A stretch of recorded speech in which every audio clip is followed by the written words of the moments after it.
On today's episode of Dance Med Spotlight, I'm talking with Jason Pickett. He is an international adjudicator, choreographer, mentor, and dancer.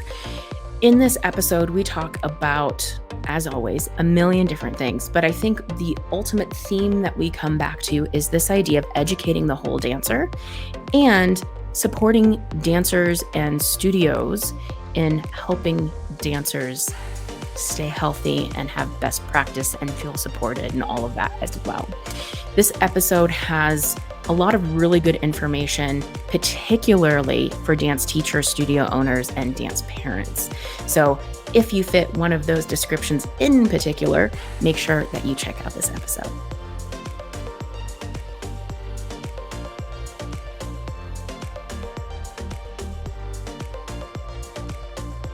Welcome back to another episode of Dance Med Spotlight. Today, I am excited for my special guest, Jason Pickett. Welcome, Jason. Hi, thanks for having me. So, Jason, first of all, tell us a little bit about who you are and what you do. Yeah, so I'm a dance educator, adjudicator, and choreographer based out of Utah. I started teaching when I was 16. With competitive studios. I was under a no-compete for about 5-ish years in the beginning of my teaching. From there, I started branching out, lots of trial and error, lots of good things, lots of bad things. And then I got into dancing professionally for a period of time as well, which was just kind of a happen chance of my journey. And then as of recently, I've stepped away from teaching at competitive studios consistently. And now I just guest teach. I do master classes, choreography. I do a lot of teacher talks and student speaking sessions as well. And then I offer online dance critiques to dancers who want to submit their routines to me. And I give them feedback just like if I was judging them.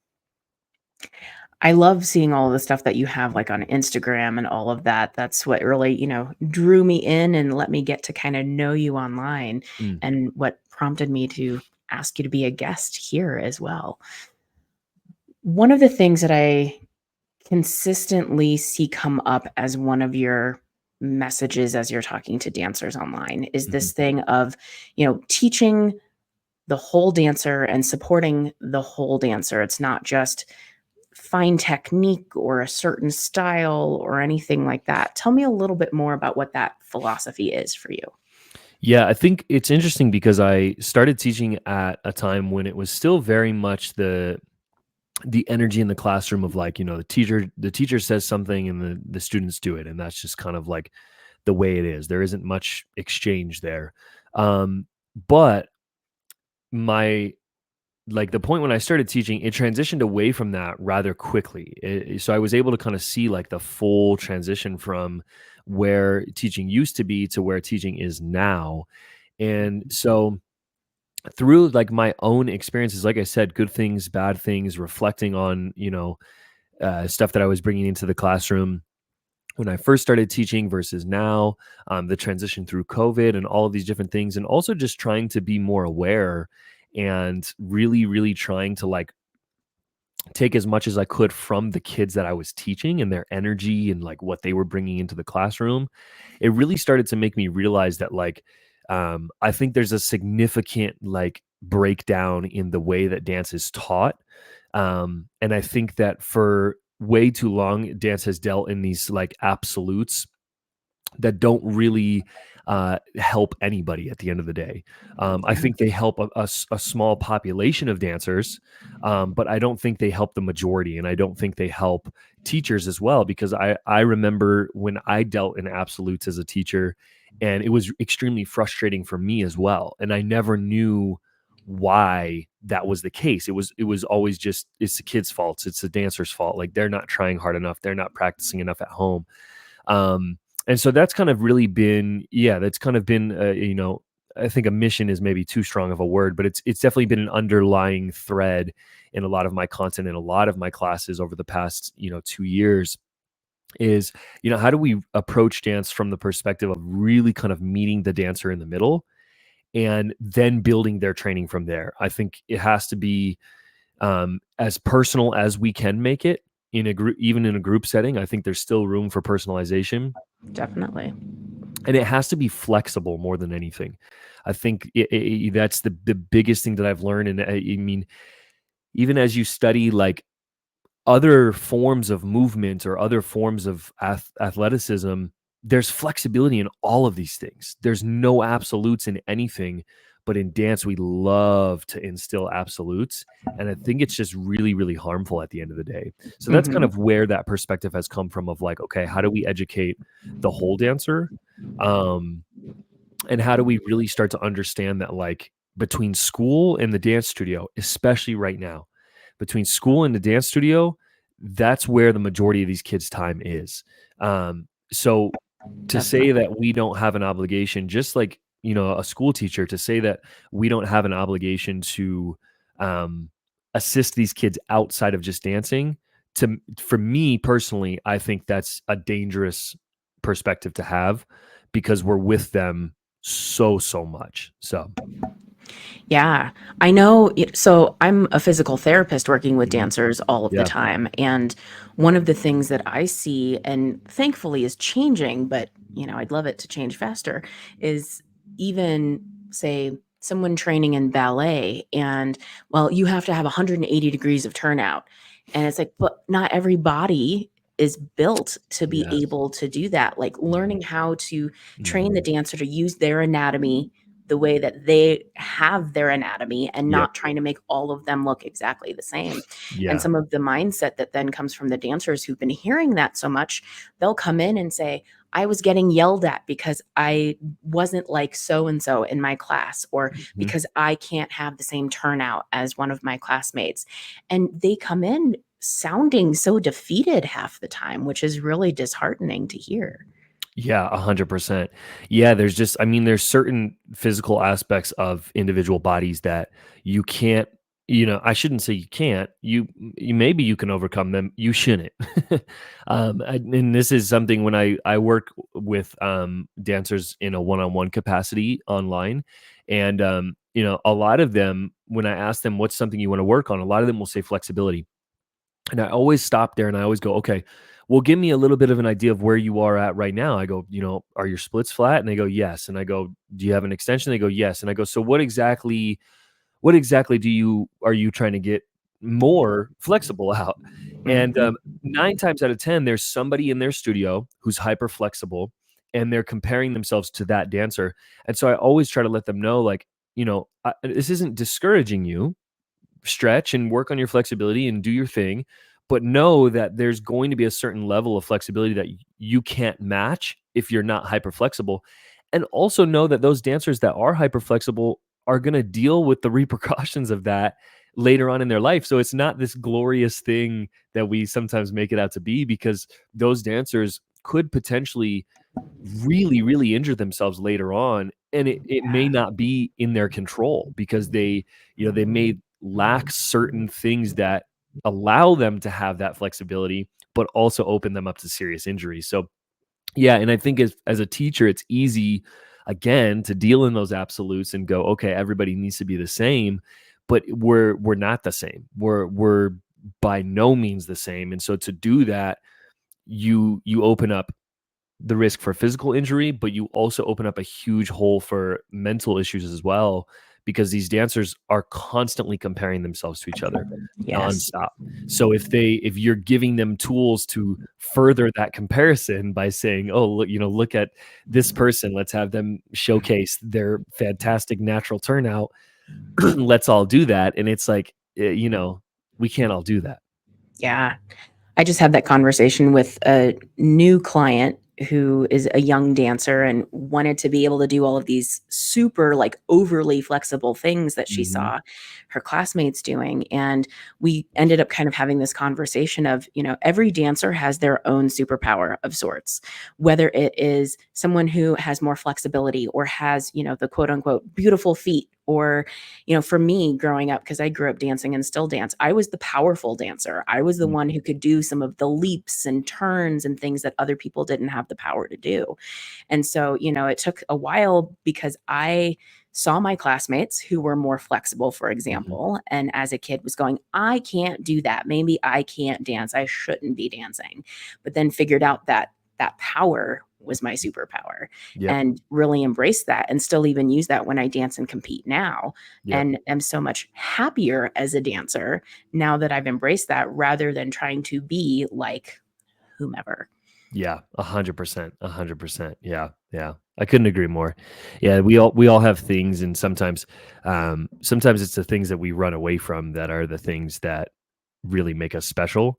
And so when we refocus and dive into those things, it really allows us to step into like a whole new world with our dancing. But I think it's hard for some dancers to do that, especially if they're in an environment where there is a lot of comparison happening or there is a lot of absolutes Mhm. being drawn. It makes it tricky. But yeah, I agree 100%. I want to change gears a little bit and talk more about sort of competition and convention life Yeah. and what that's like for dancers and judges, adjudicators, studio instructors, everybody who's there. A lot of times thinking about the dancers who are competing, they're receiving comments from judges, they're overhearing things maybe backstage. Yep. Um, what are some of the things, I guess maybe kind of more along the lines of like some of the more toxic things that you see as trends Mm, in the competition circuit at the moment? mm. Well, it's hard because I think that competition in and of itself is like a giant contradiction because we constantly preach artistry and individuality in dance, but then competition negates that in a sense. Mhm. And I think dance does a decent job of still allowing that artistry to be present. Um, but there's always a sense of like competition that is there has to be some sort of framework, right? It's not as tight as like gymnastics, but there has to be some sort of framework. And so that in and of itself creates a lot of issues because as a lot of people know that are listening, if you go to one competition and you score a certain way, it doesn't mean you're going to score that way at another competition. And so especially what I've found is if you're in the it's I mean it's kind of like anything. If you're in the bottom, you're probably going to be around that area at most competitions. If you're at the top 1%, you're probably going to be at that place at most competitions. It's that middle ground of dancers where the majority of us are.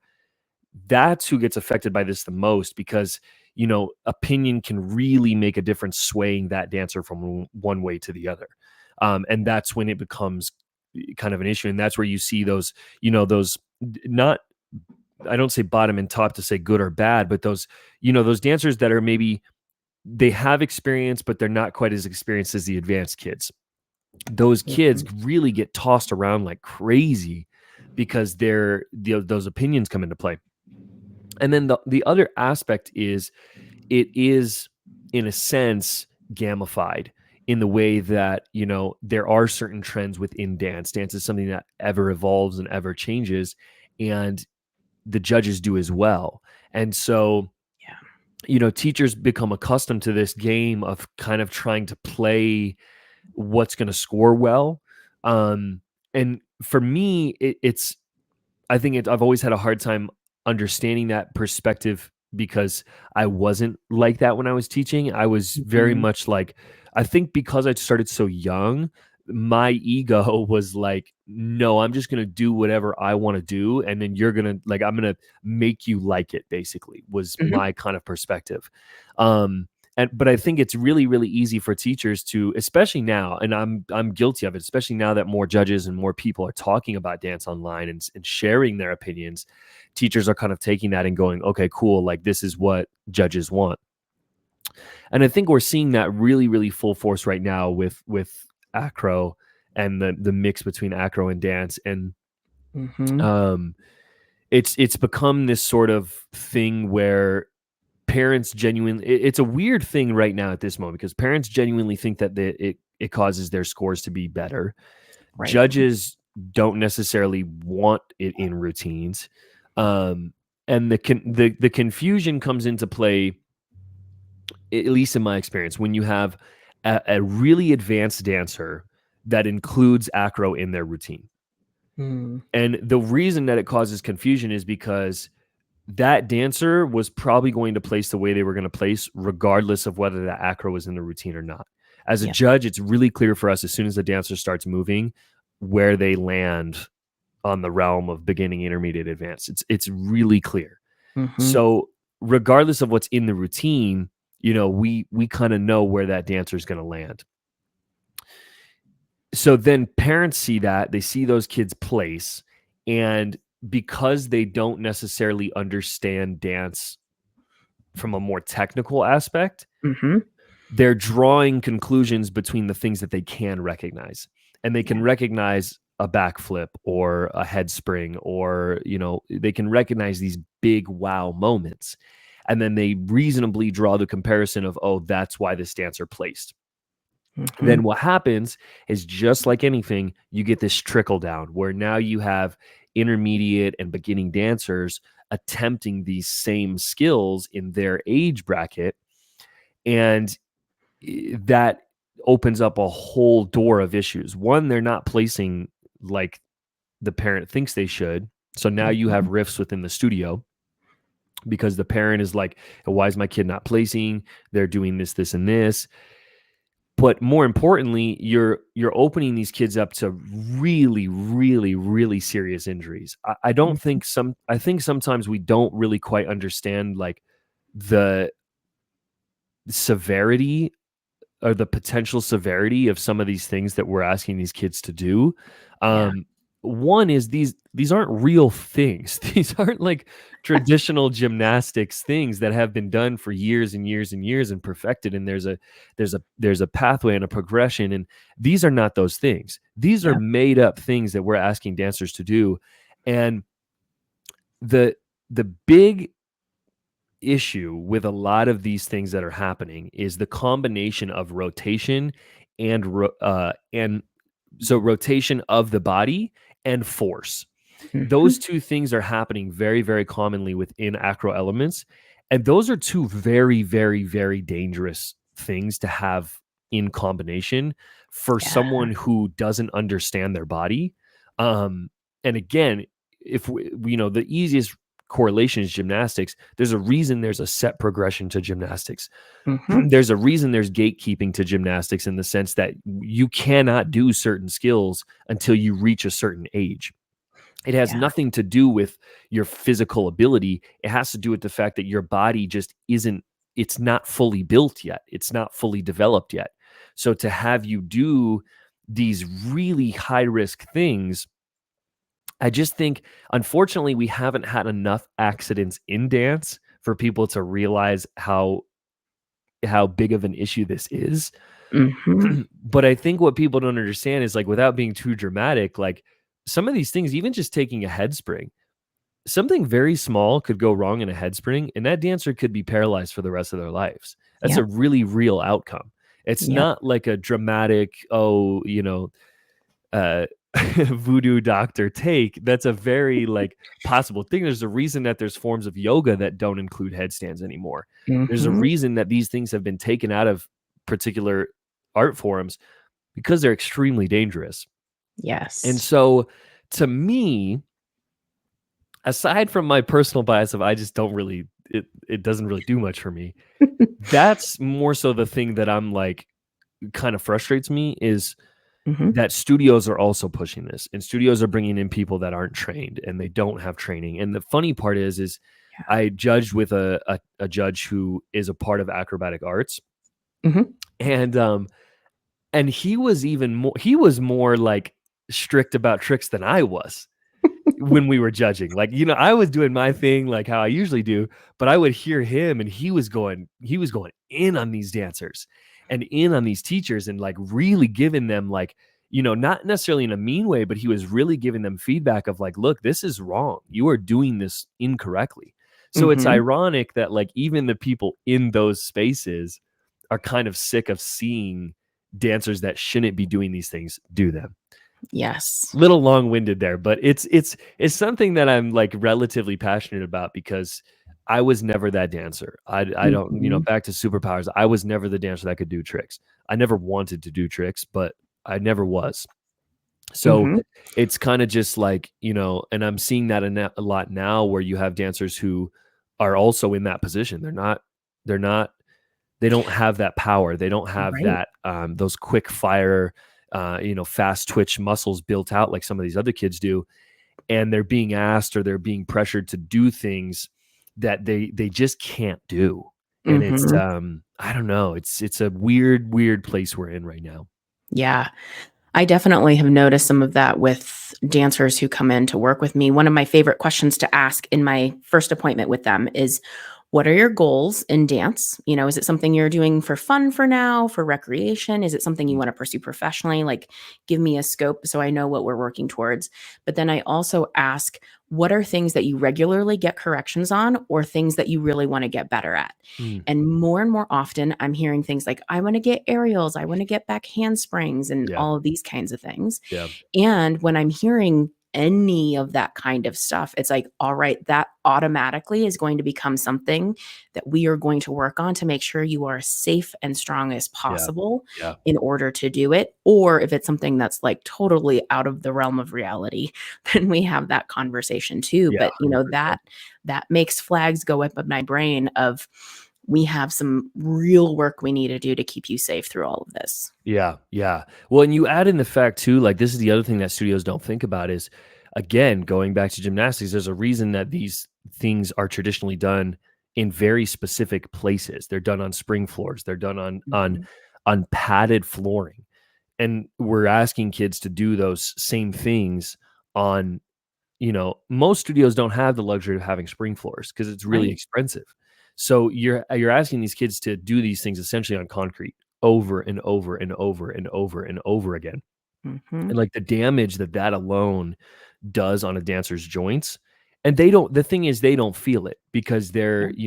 they're young. So they have all that padding, they have all of that stuff. They have, they can do it, but uh, Mhm. 10, 15 years from now, that kid might not be able to do anything. They may not be able to run with their kids one day because you had them do 45 back handsprings on wood floor 6 days a week. Like there's Mhm. just maybe a little bit of an exaggeration there, but it's a lot, especially when you're talking about high impact things. Like when you see kids do, back tucks on on a static floor and they're doing it repetitively in rehearsals.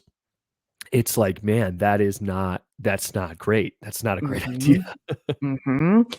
And I mean, even simple things too, where it's, like, I'll have dancers show me what their sautés look like, what their grand jetés look like. And half the time they sound like they're a herd of elephants when they're Yep, landing. They yep, can't actually control that landing, even though yep, they can maybe hit some gorgeous lines midair. And so that's another thing where it's like, we need to teach your body how to have some shock absorption and have mm, control over mm, this, that you're not just flinging yourself into these positions. yep. And that's a big area that we work on too. Yeah, yeah, yeah. And that's why I do, obviously give a lot of credit towards like the acro arts realm of things because they do a good job of educating on those things, how to actually do things effectively and correctly. Mhm. Um, because I don't think there's necessarily anything, there's no going back at this point. We're kind of too far down the rabbit hole where it's just like, it's just a part of what we do. Mhm. Um, and it's fine, but I think it just like I think studios have to be really, really careful on how they include those things. And I totally understand that kids want it and parents want it. But I think you also have to balance. It kind of goes back to like educating the whole dancer. You have to balance, are you really helping these kids or are you opening them up for, you know, risk of injury and things like that? Mhm. Because if that's the case, then it's not worth it, you know? Yeah, Yeah. definitely. Thinking about that concept again of educating the whole dancer, and, we've Yeah. talked a lot about some of maybe like the physical side of things, but even thinking about how they're scheduling themselves during the day and during the week, especially during competition season, Yeah. or how are they supporting themselves with nutrition, supporting their mental health, building uh, that toolbox to be able to pull from when they have hard times in dance or competition, all of those other pieces. And I know I've seen some videos from you talking about some of those different elements too. Yeah, yeah. Well, it's hard because we as dance teachers,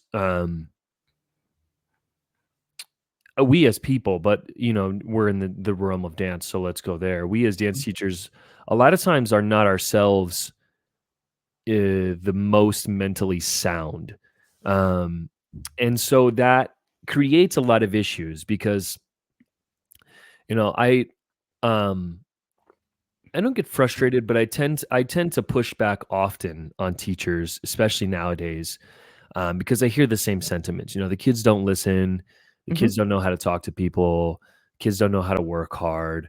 Yeah. Um, whatever it is, there's this whole slew of things that I hear. And one of my first responses is always, well, what are you doing? What are you doing to create this environment where they feel this way? And the other thing that I'll see them point to a lot is like, well, they're just, they're always on their phones. It's the fault of the phones. And it's like, yeah, I agree with you, but we're also on them as well. You know, Mhm. I think it'd be very rare to find somebody nowadays who's not scrolling in their free time. It's just, Yep. we're all trapped in it. And so I think there has to be a level. What I've found is the most powerful thing that a dance teacher can have and utilize in today's age is empathy. If you can empathize with these kids, then you open up this whole new tool belt of ways to connect with them, Mhm. because a lot of these kids are struggling really, really bad, even if they don't realize it. And I understand that some of it might be their fault, sure, but it's also a very different time frame. I was lucky enough to grow up in, again, kind of in the middle where I didn't have a phone until way later, but Yep. phones did come into my life at a certain point in time. So I was able to experience both in a sense. I remember when I didn't have a phone and I had to go outside and play with my friends and yada yada yada. Yep. Great. I also remember when I had a phone. The truth of the matter is we have them. They're here. They're not going away. so Mhm. so to hold on to this sacred cow of like, it's the kid's fault, it's the phone's fault, da da da da. That's all great. We can complain about that all we want. Now, what are we going to do about it? Yeah. And I think it's really, really understanding that these kids they're seeing so much stuff. Their stimulus is so high, and they're seeing things that a lot of older dance teachers, I find, they have a hard time connecting because they don't understand, I think, what it's like to see all of the things that these kids are seeing on a daily basis. They're Yeah. going to school and they're dealing with all the things that school entails, which I think we can, for the majority, all agree that that's probably not the greatest environment at this point in time. Mhm. So they're going to school. In all their free time, they're scrolling online. What are they seeing online? They're seeing, people at war. They're seeing people, hating each other. They're seeing funny stuff mixed in there. They're seeing Mhm. all of these things that, as a kid, I had the luxury of being naive to. I didn't have Yeah. to see those things. I didn't have to worry about those things. Yeah. These kids are seeing it firsthand. They're seeing, they'll see a video about, the fact that they'll never be able to buy a home in the next 10 years. They'll Mhm. see a video about how college is a waste of money.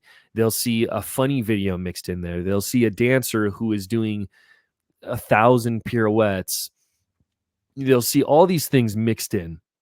Yep. And they're coming out of that going, okay, well, what's the point? Mhm. If Mhm.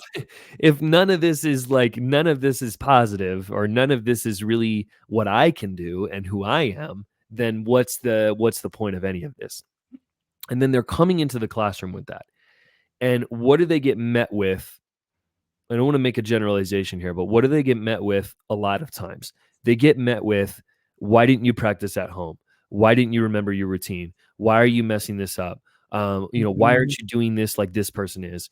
Why don't you remember why are you forgetting the one of 15 routines that you're in?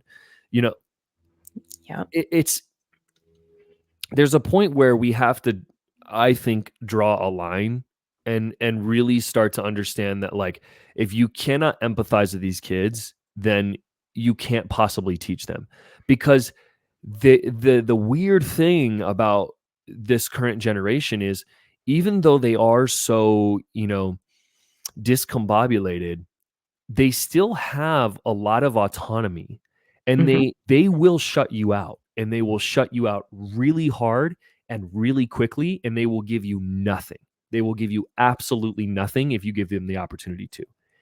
And the reason is because they've been let down time and time and time and time again. It's like a toxic relationship. At some point you decide to stand up and say no more. And Mhm. it's really hard to come back from that. So I think that's step one, is teachers have to really start empathizing with these kids a little bit more, and Mhm. understanding that, like, when they come in the door, if you're in this and your mindset is, I'm just teaching dance moves, I don't know that you're going to get very far with anybody. I think you're going to burn out really quickly. You're going to burn kids out really quickly. And I think you're going to have a really hard time doing much of anything, because it's just too much now. It's too much. These kids are doing Yeah. too much. They're Yeah. too involved. They have to, they got to go to school. They got to do all the clubs so they can get into a good college. They got to do all the extracurriculars. They want to be on dance teams so they can have more friends. Like, Mhm. there's all of these things. And then on top of that, they're coming to a studio where we're expecting them to train. I'm not even going to say, there used to be this narrative of, like, we expect the kids to train like adults. We're not Yeah. even expecting them to train like adults anymore. I don't even know what we're expecting them to train like, but it's not realistic at all. Mhm. Like it's because that's the other thing I'll hear is like, oh, well, like in the real world, I don't know what real world any of these people exist in, but you know, y- as an adult dancer, you're not dancing 7 days a week for 6 hours a Mhm. day. You're not Mhm. doing that. Even if you're on a professional company, you're not doing that. Yeah. Like, you have time off. It's there's laws around these things. So Mhm. it's like, we're asking these kids. I work with kids and they're like, I dance Monday through Sunday for a total of 15 to 20 hours. And I'm like, how? Yeah. How do you manage that? No wonder you're falling short in some of these areas, because you can't possibly do that. Nobody Right. can do that. Exactly. And I So think to your point with all of that, it's, something that I talk with the dancers I work with all the time is, I want to acknowledge them again as that whole human, yeah, not a dancer. That is a yep, part of who they are and a part of what they do with their time. But, when I'm helping come up with an exercise program and a treatment program, I'm asking, what does your training look like? And what does your schedule look like during the week? Where are there times where maybe you have a little time off? And how can I help you best use that? Is that doing some exercises, or maybe it's giving you permission to just have some downtime and let your body recover a little bit? Or, with follow-ups, it's checking in and asking, have you been successful with the program? If not, let's work through how we can help you be more successful. Are there yeah, barriers that I can help you figure out? Are you just bored of something I've asked you to do? Because that is also totally fair and does yep, not offend me if you yep, got bored. And so really trying to work with them and not just continue piling on any sort of blame of why they didn't keep up with it or yep, that sort of thing. yep. It makes such a difference working with them. Oh, it makes a huge difference, yeah. Once they realize that you actually care about them, and you're actually willing, like, you once they sense that you want to help them, it's a completely different experience. It's a Yeah. completely different experience, and they can feel it so quickly. But I think it's getting past that first hurdle. And I will say, there's a lot of people that are jumping onto this ship. I'm interacting with a lot more teachers who are very much like on this board of, like, okay, how do we actually connect with these kids? How do we give them space? Uh, Um, but there is still that there is still some of those sacred cows that are around that are, this is the way that I did it when I was a kid, so this is the way it has to be done. And Mhm. um, I think it's harmful, and I think it's extra hard when there's no oversight because Yeah. anybody can do anything really within dance. There's not really any gatekeeping at all. I mean, I can Mhm. leave this podcast and go open a studio right now if I wanted to, and Yeah. start charging people significant amounts of money and teaching their kids how to dance, and nobody can stop me from doing that. Mhm. And one of the things too with that is even, teachers kind of keeping up on things to your point of, this is the way we always did things. And I know studios where dancers grew up at the studio. Then when they graduate, they come back and they're a teacher Yep. at that studio, Yep. but they don't really do any training outside of that. Yep. And so they only train what they knew. Um, and they're not looking for other input to evolve and learn and make sure they're on top of sort of best practice and all of that kind of thing. It's not something that is nearly as prevalent in the industry as opposed to like, for me as a physical therapist, I have to maintain a certain number of credits every time I renew my license every 2 years. Yep. Otherwise, I don't get my license again. Yep. And so it's a very, very different world with all of that too. Yeah, 100%. It's very strange. And I think that brings up a really good point of like, cuz I think this conversation is amazing, and then I think it opens up the next question of like, well, what do you do? And I think Mhm. there's long-term solutions that are really really hard, and I think will take a lot of time. But I think in the short term it's exactly what you're talking about. I think more studios need to prioritize like furthering the education of their teachers. And this is something really common in a lot of other industries. Yeah. You see this in tons of other industries. You see, staff trainings and conferences, and I come from a sales background, and like we're constantly seeking new opportunities for our team to go learn new sales tactics and learn different Mhm. things. And in dance, it's there are studios that do a great job of this, and it shows in their training, and there's other studios that don't, and it shows in their training. So I think that's a great starting point for any studios or teachers that are listening, is like, how do we overcome the solution? You seek education, and you Mhm. continue to evolve, and you continue to progress.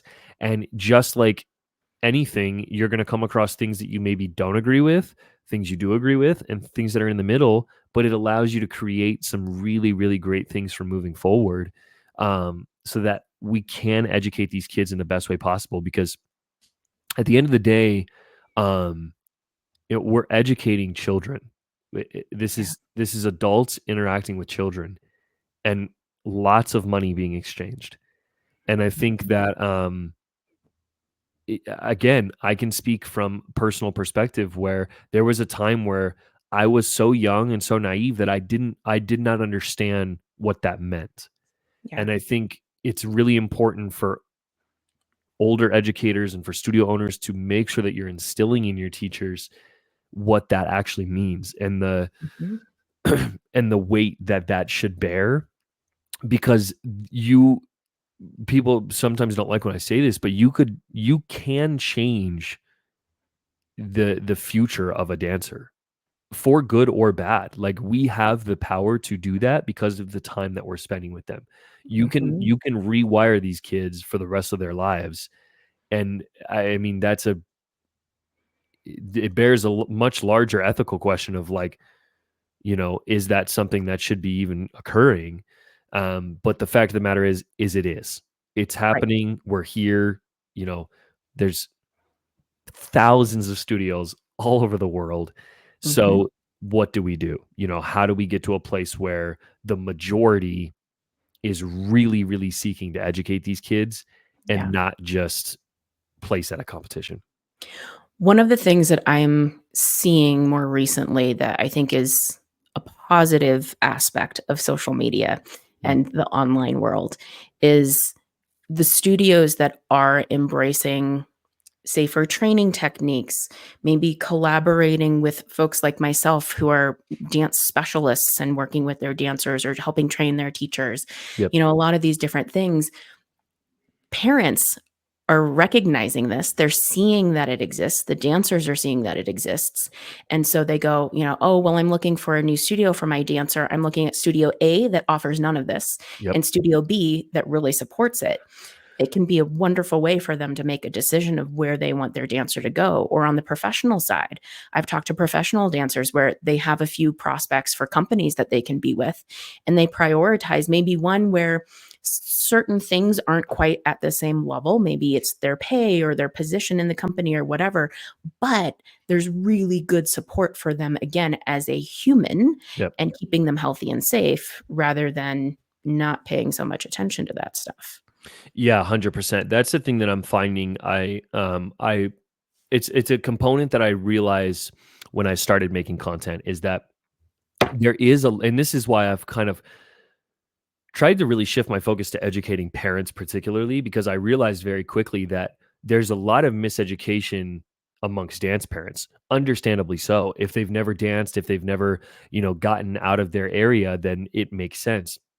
Yep. But what this does is it creates opportunities, and I'm not saying that studios do this intentionally, but it creates opportunities for parents to be taken advantage of because they just don't know any better.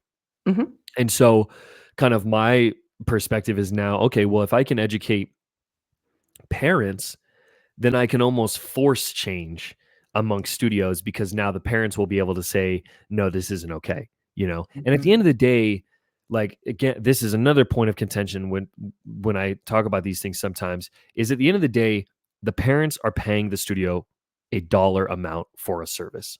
We cannot overlook that just because you love dance. We cannot overlook that just because you're passionate about what you do. At the end Yeah. of the day, you have a business that somebody is paying for. They should have, you know, the ability to speak on that service. Does it Mhm. mean that you have to take everything they say? No, of course not.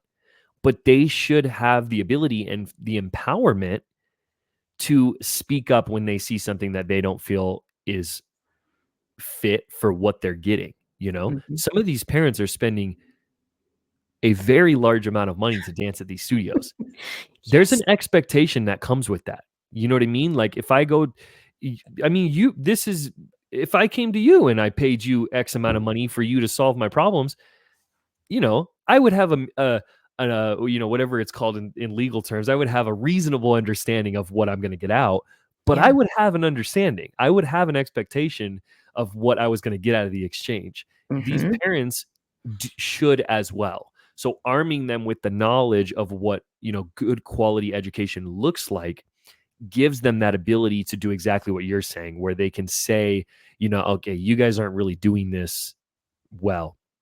And then we get into the very sticky point of the conversation where, then we start to weed out these studios that aren't doing what they should be doing. And I mean, Yeah. I understand that um, I understand that there's people that's their livelihood depends on their studio. I understand that there's people that have put their life into their studio, but just like any industry, not everybody should be doing everything, Mhm. and I think personally, I think that real change will come when competitive studios become less as opposed to more.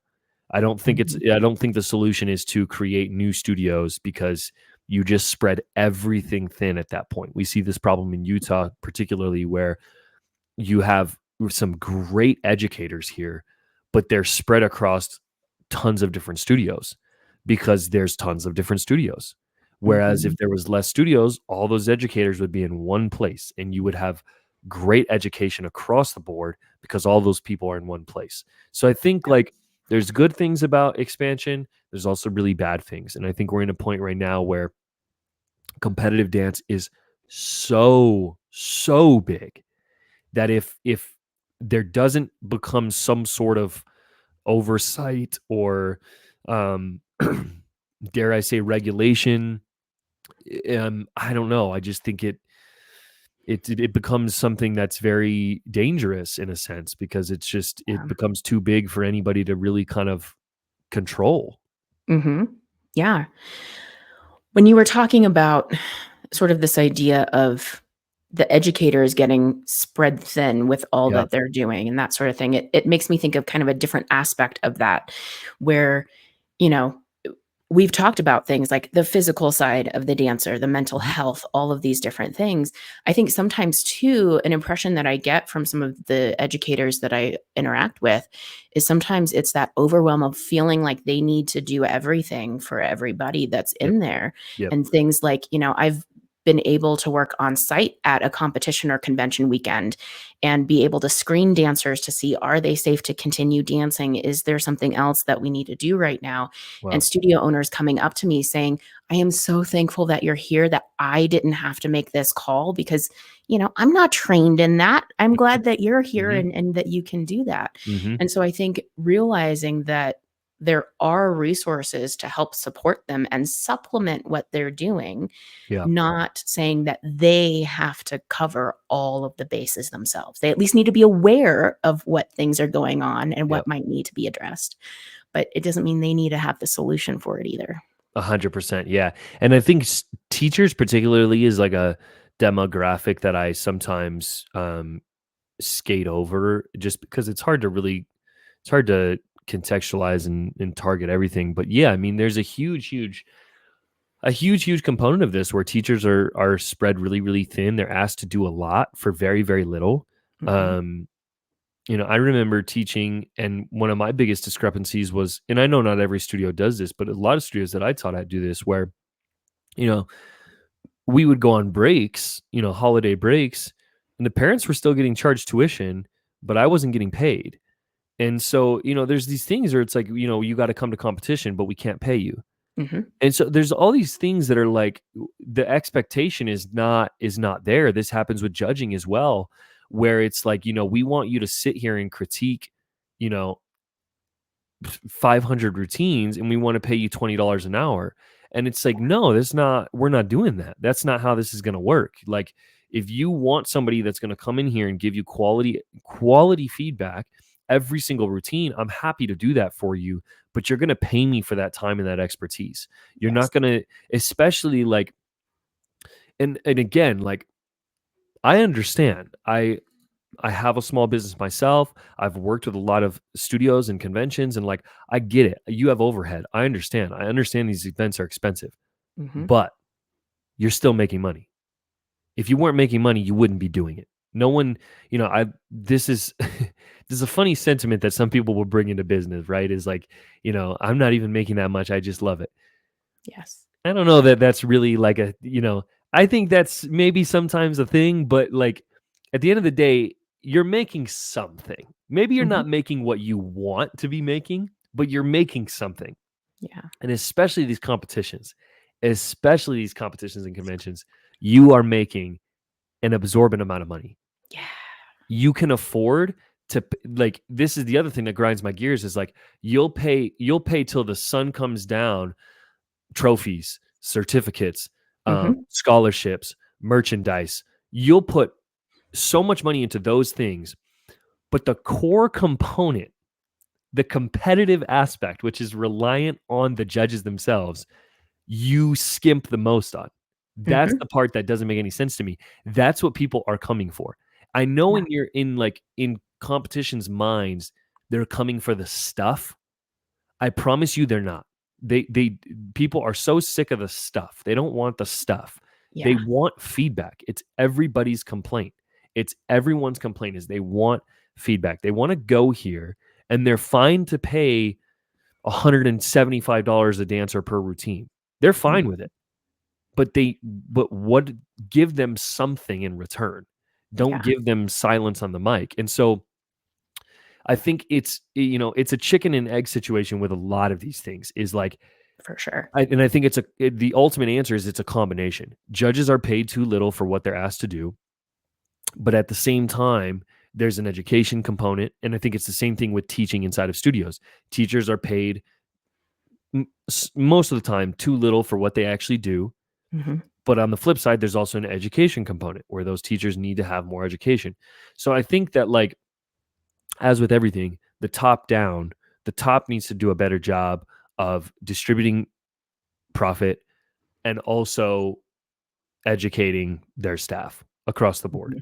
I think those two things combined, we would see a huge change almost immediately in the quality of all these things. Now your Yes. parents are happier, now your kids are happier, everybody's happier, everything keeps kind of rolling. So I Yeah. think there's a lot of components, but I think that yeah, I think to your point, it's not just the dancers that are stretched thin. At this point, it's everybody. Everybody Mhm. is stretched thin in these systems, and that to me is like a good indicator that something is wrong. Something is Yeah. not working correctly if every single component is feeling stressed and overwhelmed. Yeah.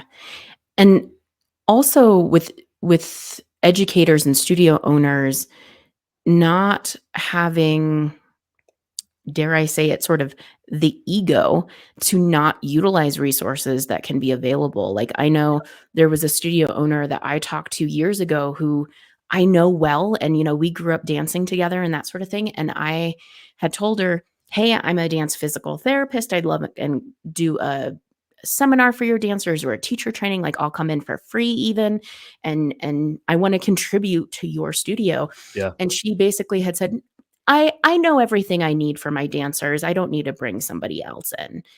And it's like, "Okay, cool." Yeah. Yeah. Mhm. Well, I mean, I just recently made a post about dancers taking classes outside of their studio, Yeah. and that if your studio is against this, it's a big red flag. And there was a lot of comments, a lot of reoccurring comments of studios that were like, "Well, we don't want them to go and get bad training elsewhere." And in my head, the first place that my mind went is like, that's a very, very confident stance to have. That is a Yeah. borderline narcissistic stance to have, that you think that your training is so superior that if they go anywhere else, they're going to get less than training. And Mhm. my question back is like, what makes you feel that way? What makes you the decision maker that your way is the right way? Mhm. Because you know again, to me, it's not black and white like that. And I understand the underlying sentiment, right? I understand the underlying sentiment of like, yeah, we don't want them to go somewhere where the teachers are inexperienced. Mhm. But let's be honest, the kids that are wanting to take classes elsewhere they're not going to take classes at their local rec studio. That's not they're not seeking out extra training at, a rec studio that isn't competitive. Those kids are wanting to go, if they are wanting to go take classes elsewhere, it's because they want to go take a master class, or they want to go take a workshop class, or they want to go take something that their studio doesn't offer.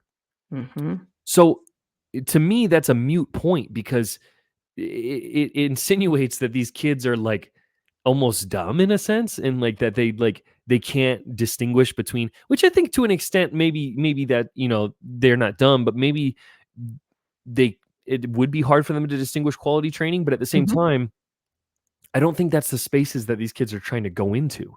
Right. They're trying to go into spaces that they can't get at their studio. And again, I just think it's a very insecure slash narcissistic point of view that you have everything that you can offer your kids, because Mhm. none of us do. None of us have Mhm. that. And when we work together, incredible things happen. And I Yeah. think again, it's like it's all roads lead back to this comparison that like it really is like a toxic relationship. Yeah. It's the same type of thing. No, you can't go hang out with these friends. No, you can't go do this. No, you can't go do that. And we know that that's not the case. We know psychologically that when you give people space, they're more trusting of you, they're more confident in their relationship, they're Yep. more willing. And that's the thing that studios are missing, is like, because the other thing that I'll see is like, well, we don't want them to get poached. If those kids, if your dancer steps into a class and the studio owner at that studio says, "You're incredible," and that one interaction leads them to uproot their entire being and go to that studio, you've got other problems.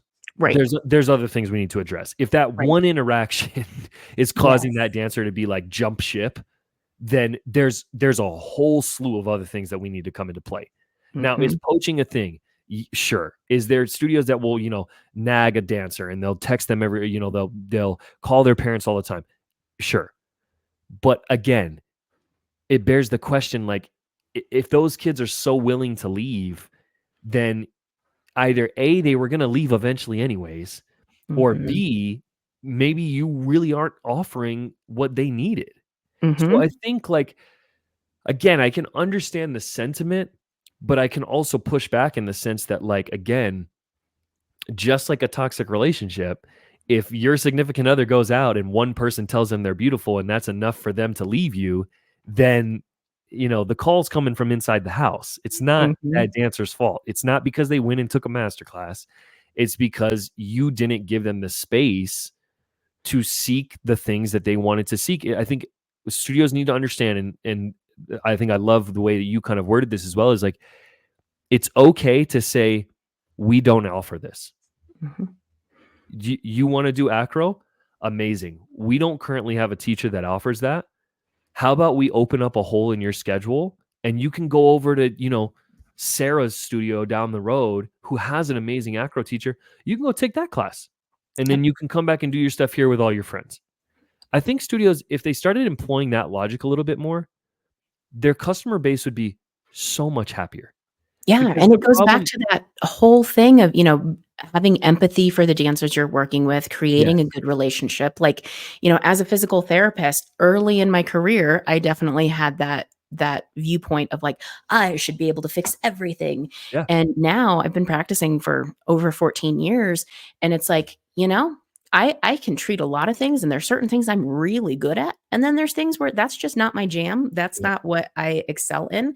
And so I refer people out. I refer them to other physical therapists. mhm, And people are always like, "Really? Like you're sending me someplace else?" Yeah, because they're better at this than I am. And yep, it's not about me. It's about yep, you as the patient coming in and working. yep, And I do get so much respect from that.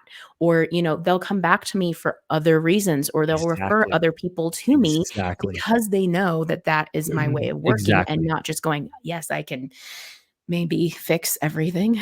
Exactly. Yeah. My like, education background is in business, and a lot of studios play a very short game when it comes to their business. And I think that's why they see so much ebb and flow with their clientele, is because they play this game of, um they don't want to actually build a business. They want to come out and it's there. And I think it's a lack of education, one, but I think it's also a lack of experience, because to your point, like, I work for an event center. We supplement, and we have a catering company as well. We supplement other event centers with Mhm. catering and with referrals. And we say, we're not a wedding venue. This is a great wedding venue. Go there, and vice versa. And now, like, it builds your business, it builds your network, it builds these mutual forms of respect.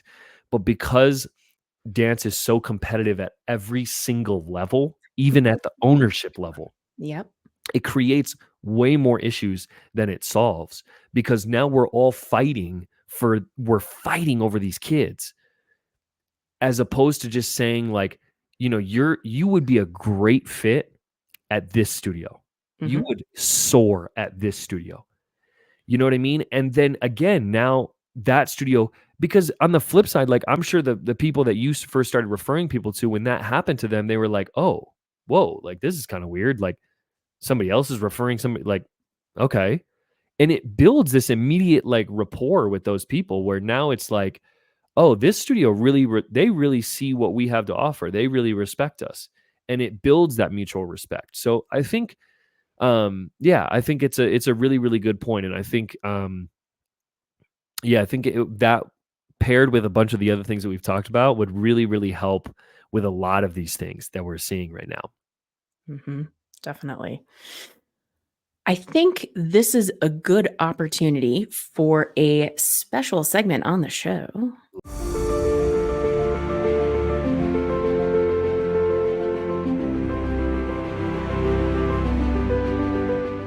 So we have the final bow, basically Mm, take home message from the episode.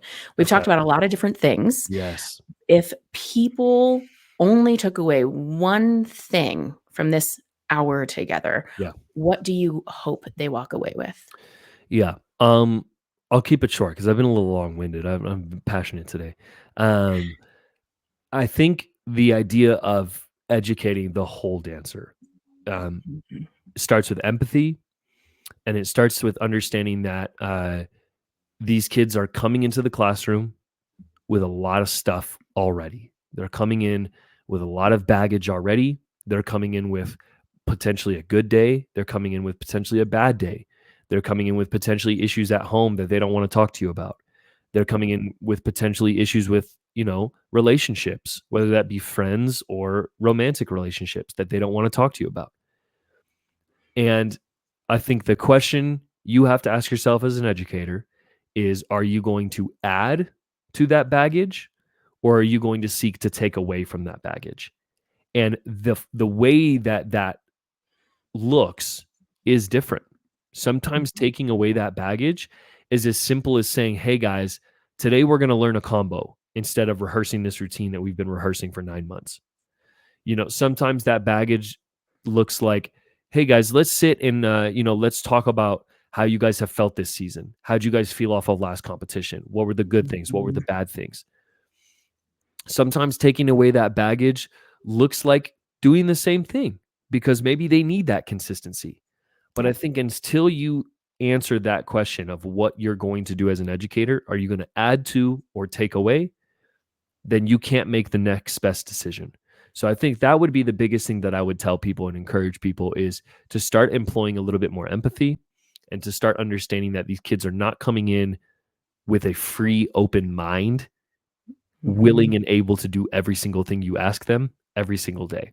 And if you do those two things, you'll be less stressed, you'll have better results, and your kids will thank you for it when they graduate. So that would be the biggest thing that I would say. I love that. Last and certainly not least, we have the shameless plug. So your opportunity to plug anything and everything that you have going on, the floor is yours. I'll take it. Well, you can find me online at Hey It's Pickett. That's all my social media.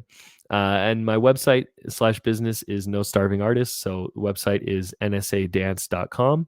I do online dance critiques. So if you want to get a second set of eyes on your solo, I'll give you feedback that will help you do better at competitions, feel better as a dancer. And I also offer one-on-one coaching to dancers. That's not dance related specifically. So it's not like a dance private where we do technique and combos. We work on goal setting. We work on confidence building, mindset work, preparation for competitions. And most of my clients, happy to say, see dance results as a result of working on their mental, working on their confidence. And less than that, because I don't want to sit here and act like I'm some crazy doctor of any sort.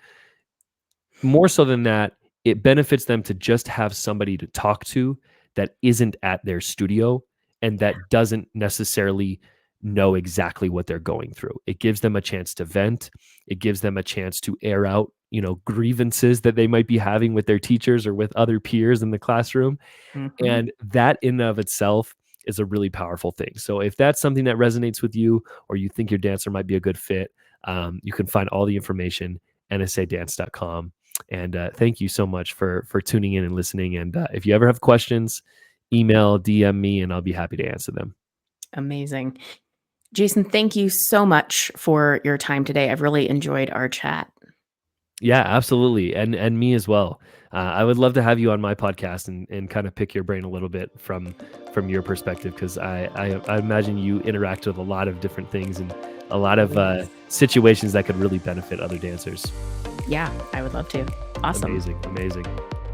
Dance Med Spotlight is hosted and produced by Alyssa Arms. We discuss all things dance medicine. This has been another episode from Dance Med Spotlight. The Dance Med Spotlight is intended for educational purposes only. No clinical decision-making should be based solely on one source. While care is taken to ensure accuracy, factual errors can be present.